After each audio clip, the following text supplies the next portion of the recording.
A Short Life of Abraham Lincoln by John G. Nicolay. Chapter 10. Lincoln's Kansas Speeches, the Cooper Institute Speech, New England Speeches, the Democratic Schism, Senator Brown's Resolutions, Jefferson Davis's Resolutions, the Charleston Convention, Majority and Minority Reports, Cotton State Delegations secede, Charleston Convention adjourns, Democratic Baltimore Convention splits, Breckinridge nominated, Douglas nominated, Bell nominated by Union Constitutional Convention, Chicago Convention, Lincoln's letters to Pickett and Judd, the pivotal states, Lincoln nominated. During the month of December 1859, Mr. Lincoln was invited to the territory of Kansas, where he made speeches at a number of its new and growing towns. In these speeches he laid special emphasis upon the necessity of maintaining undiminished the vigor of the Republican organization and the high plane of the Republican doctrine. "We want and must have," said he, "a national policy as to slavery which deals with it as being a wrong. Whoever would prevent slavery becoming national and perpetual yields all when he yields to a policy which treats it either as being right or as being a matter of indifference. To effect our main object, we have to employ auxiliary means.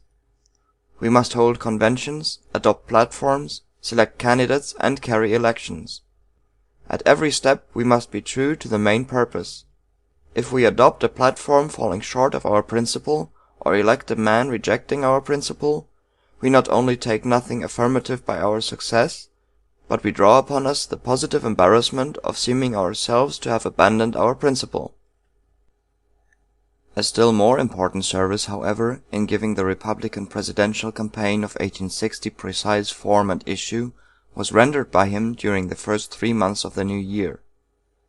The public mind had become so preoccupied with the dominant subject of national politics that a committee of enthusiastic young Republicans of New York and Brooklyn arranged a course of public lectures by prominent statesmen, and Mr. Lincoln was invited to deliver the third one of the series.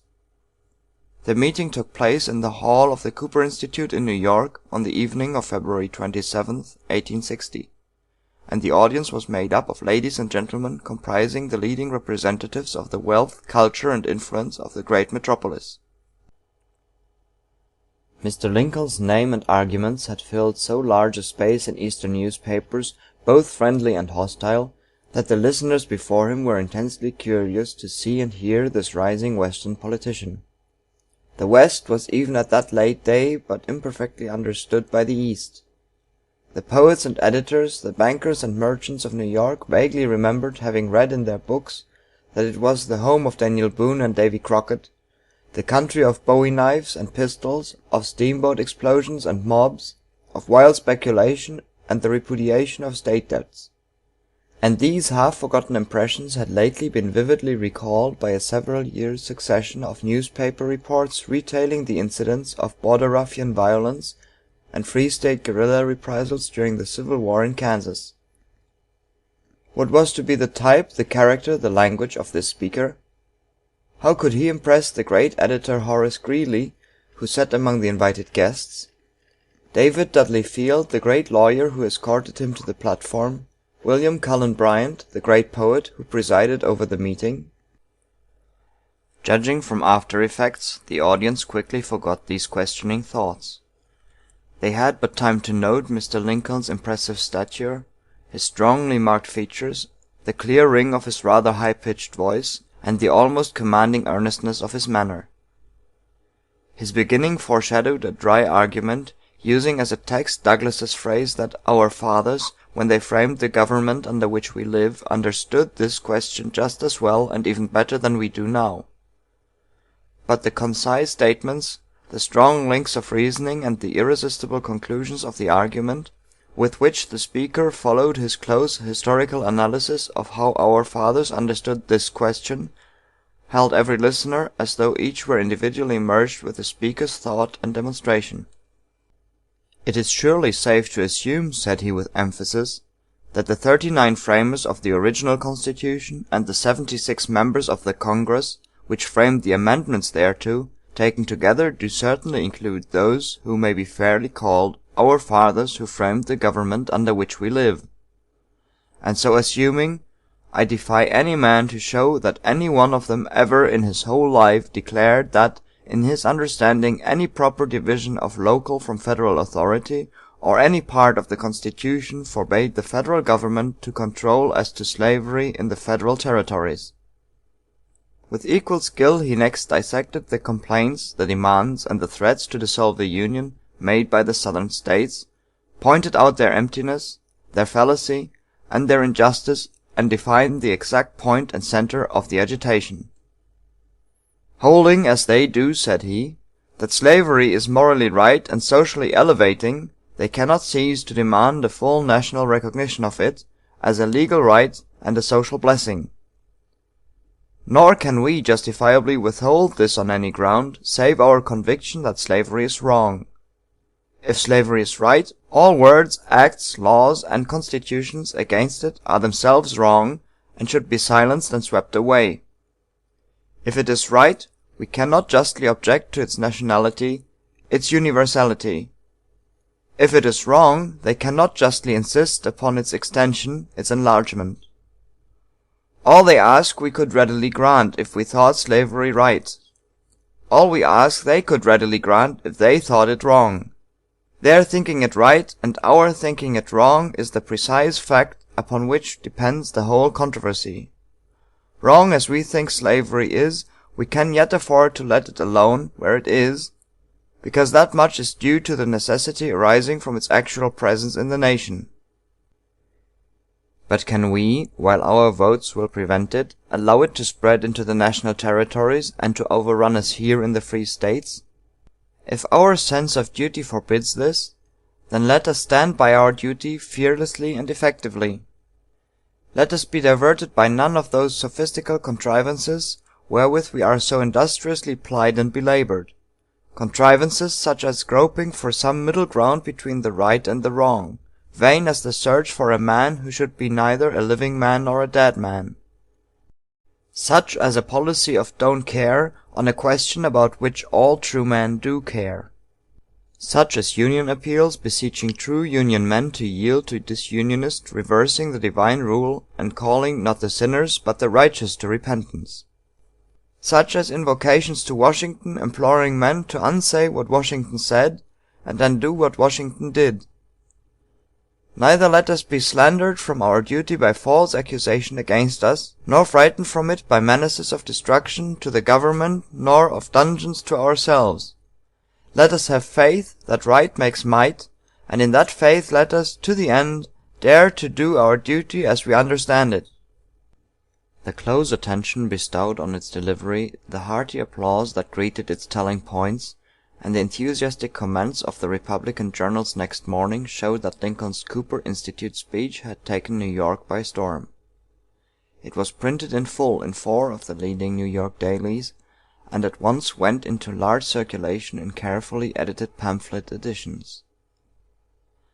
From New York, Lincoln made a tour of speech-making through several of the New England states, and was everywhere received with enthusiastic welcome, and listened to with an eagerness that bore a marked result in their spring elections. The interest of the factorymen who listened to these addresses was equaled, perhaps excelled, by the gratified surprise of college professors when they heard the style and method of a popular Western orator that would bear the test of their professional criticism and compare with the best examples in their standard textbooks. The attitude of the Democratic party in the coming presidential campaign was now also rapidly taking shape. Great curiosity existed whether the radical differences between its northern and southern wings could by any possibility be removed or adjusted, whether the adherents of Douglas and those of Buchanan could be brought to join in a common platform and in the support of a single candidate. The Democratic leaders in the Southern states had become more and more outspoken in their pro-slavery demands. They had advanced step by step from the repeal of the Missouri Compromise in 1854 the attempt to capture Kansas by Missouri invasions in 1855 and 1856, the support of the Dred Scott decision and the Lecompton fraud in 1857, the repudiation of Douglas's Freeport heresy in 1858 to the demand for a congressional slave code for the territories and the recognition of the doctrine of property in slaves. These last 2 points they had distinctly formulated in the first session of the 36th Congress. On January 18, 1860, Senator Brown of Mississippi introduced into the Senate 2 resolutions, one asserting the nationality of slavery, the other that, when necessary, Congress should pass laws for its protection in the territories. On February 2, Jefferson Davis introduced another series of resolutions intended to serve as a basis for the National Democratic Platform, the central points of which were that the right to take and hold slaves in the territories could neither be impaired nor annulled, and that it was the duty of Congress to supply any deficiency of laws for its protection. Perhaps even more significant than these formulated doctrines was the pro-slavery spirit manifested in the congressional debates. 2 months were wasted in a parliamentary struggle to prevent the election of the Republican John Sherman as Speaker of the House of Representatives, because the Southern members charged that he had recommended an abolition book, during which time the most sensational and violent threats of disunion were made in both the House and the Senate, containing repeated declarations that they would never submit to the inauguration of a black Republican president. When the National Democratic Convention met at Charleston on April 23, 1860, there at once became evident the singular condition that the delegates from the free states were united and enthusiastic in their determination to secure the nomination of Douglas as the Democratic candidate for president, while the delegates from the slave states were equally united and determined upon forcing the acceptance of an extreme pro-slavery platform. All expectations of a compromise, all hope of coming to an understanding by juggling omissions or evasions in the declaration of party principles, were quickly dissipated. The Platform Committee, after 3 days and nights of fruitless effort, presented 2 antagonistic reports. The Majority Report declared that neither Congress nor a territorial legislature could abolish or prohibit slavery in the territories, and that it was the duty of the federal government to protect it when necessary. To this doctrine the Northern members could not consent, but they were willing to adopt the ambiguous declaration that property rights in slaves were judicial in their character, and that they would abide the decisions of the Supreme Court on such questions. The usual expedient of recommitting both reports brought no relief from the deadlock. A second majority and a second minority report exhibited the same irreconcilable divergence in slightly different language, and the words of mutual defiance exchanged in debating the first report rose to a parliamentary storm when the second came under discussion. On the 7th day the convention came to a vote, and the Northern delegates being in the majority, the minority report was substituted for that of the majority of the committee by 165 to 138 delegates. In other words, the Douglas platform was declared adopted. Upon this the delegates of the Cotton States, Alabama, Mississippi, Louisiana, South Carolina, Florida, Texas, and Arkansas, withdrew from the convention. It soon appeared, however, that the Douglas delegates had achieved only a barren victory. Their majority could indeed adopt a platform, but under the acknowledged 2/3 rule which governs democratic national conventions, they had not sufficient votes to nominate their candidate. During the 57 ballots taken, the Douglas men could muster only 152 1/2 votes of the 202 necessary to a choice, and to prevent mere slow disintegration the convention adjourned on the 10th day under a resolution to reassemble in Baltimore on June 18th. Nothing was gained, however, by the delay. In the interim Jefferson Davis and 19 other Southern leaders published an address commending the withdrawal of the Cotton State delegates, and in a Senate debate Davis laid down the plain proposition: "We want nothing more than a simple declaration that Negro slaves are property, and we want the recognition of the obligation of the federal government to protect that property like all other." Upon the reassembling of the Charleston Convention at Baltimore, it underwent a second disruption on the 5th day. The northern wing nominated Stephen A. Douglas of Illinois and the southern wing John C. Breckinridge of Kentucky as their respective candidates for president. In the meanwhile, also regular and irregular delegates from some 22 states representing fragments of the old Whig Party had convened in Baltimore on May 9th and nominated John Bell of Tennessee as their candidate for president, upon a platform ignoring the slave issue and declaring they would recognize no other political principle than the Constitution of the country, the union of the states, and the enforcement of the laws. In the long contest between slavery extension and slavery restriction, which was now approaching its culmination, the growing demands and increasing bitterness of the pro-slavery party had served in an equal degree to intensify the feelings and stimulate the efforts of the Republican Party. And remembering the encouraging opposition strength which the united vote of Fremont and Fillmore had shown in 1856, they felt encouraged to hope for possible success in 1860, since the Fillmore party had practically disappeared throughout the free states. When, therefore, the Charleston Convention was rent asunder and adjourned on May 10th without making a nomination, the possibility of Republican victory seemed to have risen to probability. Such a feeling inspired the eager enthusiasm of the delegates to the Republican National Convention, which met according to appointment at Chicago on May 16th.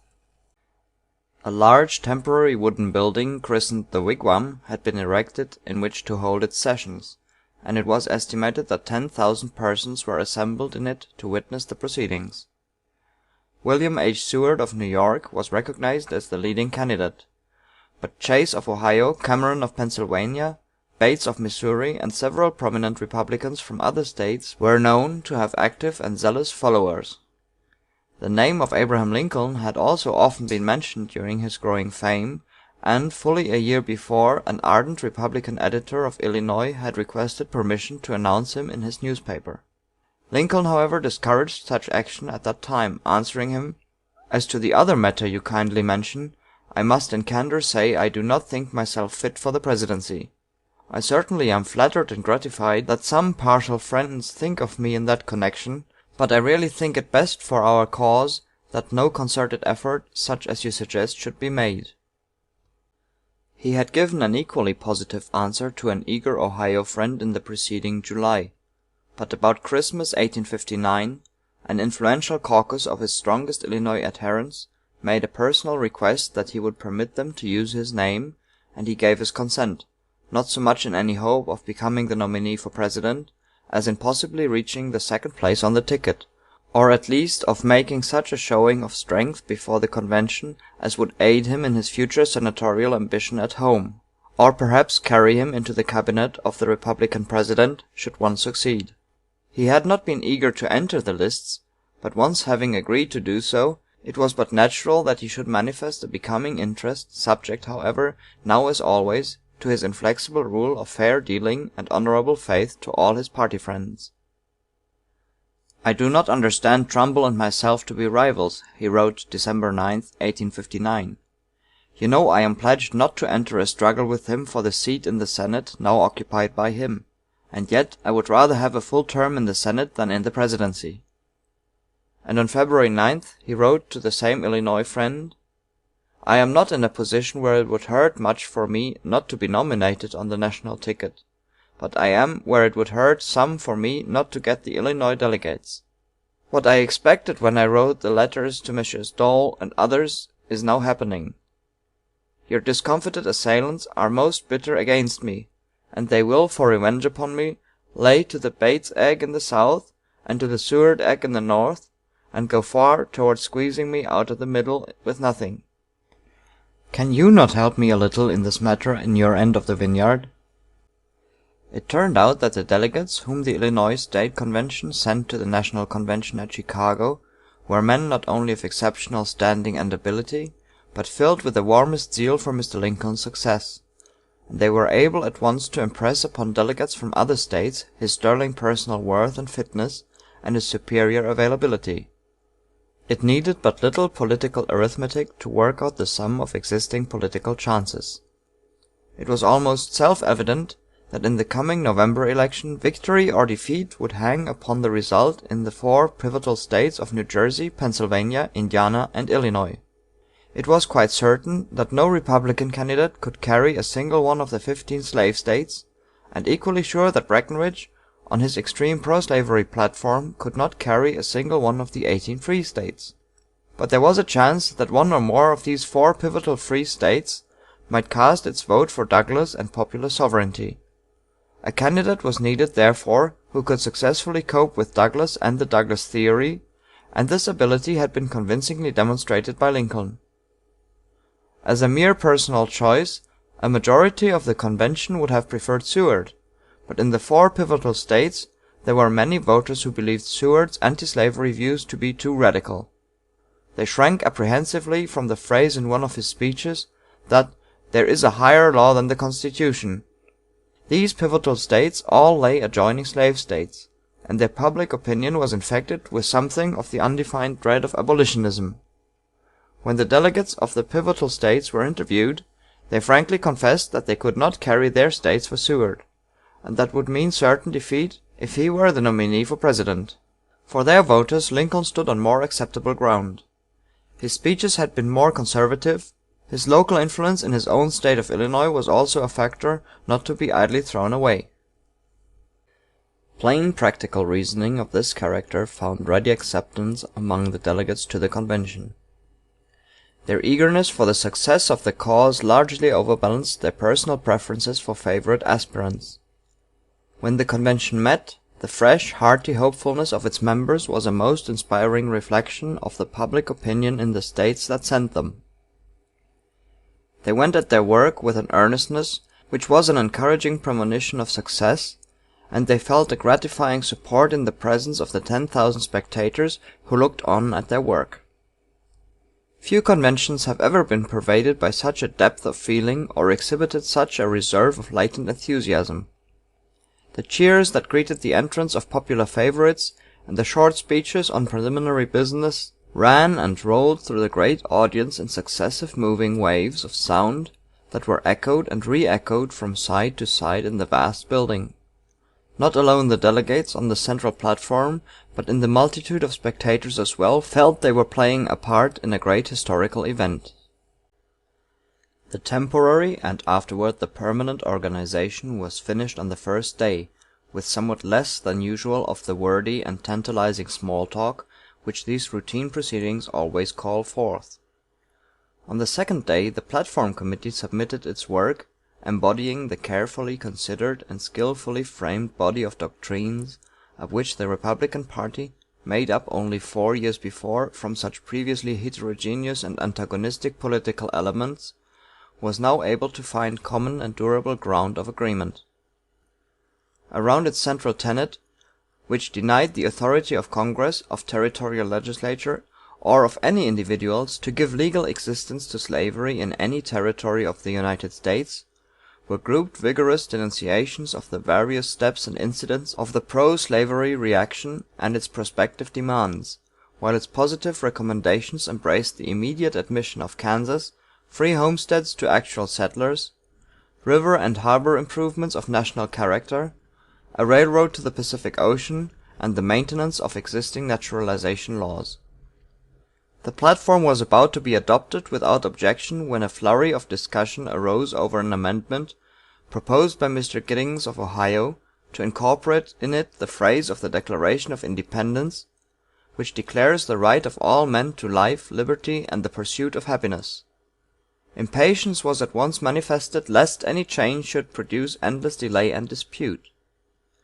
"I believe in the 10 Commandments," commented a member, "but I do not want them in a political platform," and the proposition was voted down.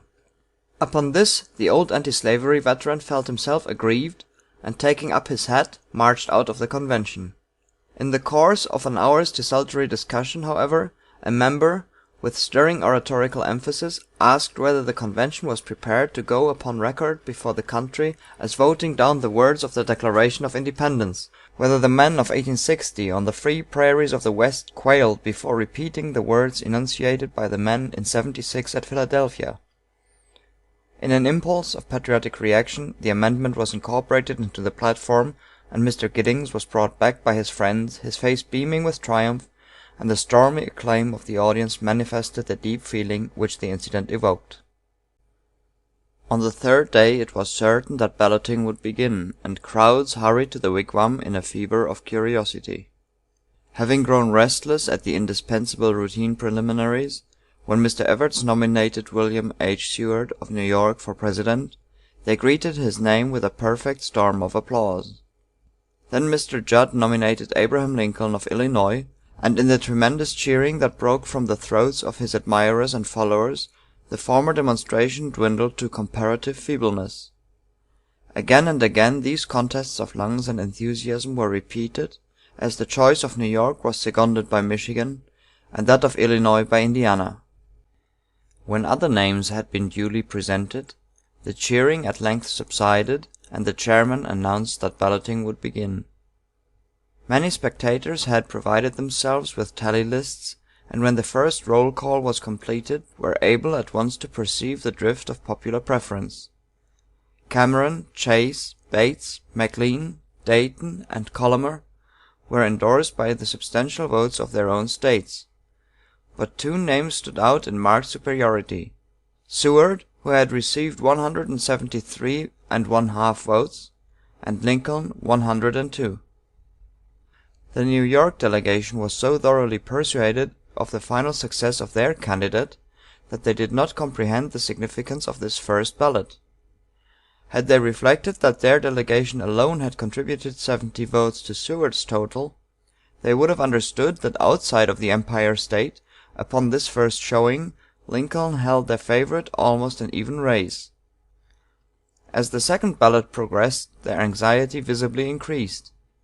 They watched with eagerness as the complimentary votes first cast for state favorites were transferred now to one, now to the other of the recognized leaders in the contest, and their hopes sank when the result of the second ballot was announced: Seward 184 1/2, Lincoln 181, and a volume of applause, which was with difficulty checked by the chairman, shook the wigwam at this announcement.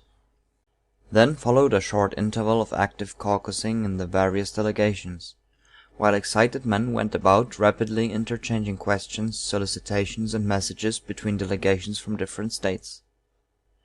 Neither candidate had yet received a majority of all the votes cast, and the third ballot was begun amid a deep, almost painful suspense, delegates and spectators alike recording each announcement of votes on their tally sheets with nervous fingers. But the doubt was of short duration. Before the secretaries made the official announcement, the totals had been figured up: Lincoln 231 1/2, Seward 180. Counting the scattering votes, 465 ballots had been cast, and 233 were necessary to a choice. Seward had lost 4 1/2. Lincoln had gained 50 1/2, and only 1 1/2 votes more were needed to make a nomination. The wigwam suddenly became as still as a church, and everybody leaned forward to see whose voice would break the spell. Before the lapse of a minute, David K. Carter sprang upon his chair and reported a change of 4 Ohio votes from Chase to Lincoln. Then a teller shouted a name toward the skylight, and the boom of cannon from the roof of the wigwam announced the nomination and started the cheering of the overjoyed Illinoisans down the long Chicago streets. While in the wigwam, delegation after delegation changed its vote to the victor amid a tumult of hurrahs. When quiet was somewhat restored, Mr. Evarts, speaking for New York and for Seward, moved to make the nomination unanimous, and Mr. Browning gracefully returned the thanks of Illinois for the honor the convention had conferred upon the state. In the afternoon the convention completed its work by nominating Hannibal Hamlin of Maine for vice president, and as the delegates sped homeward in the night trains, they witnessed in the bonfires and cheering crowds at the stations that the memorable presidential campaign was already begun. End of chapter 10.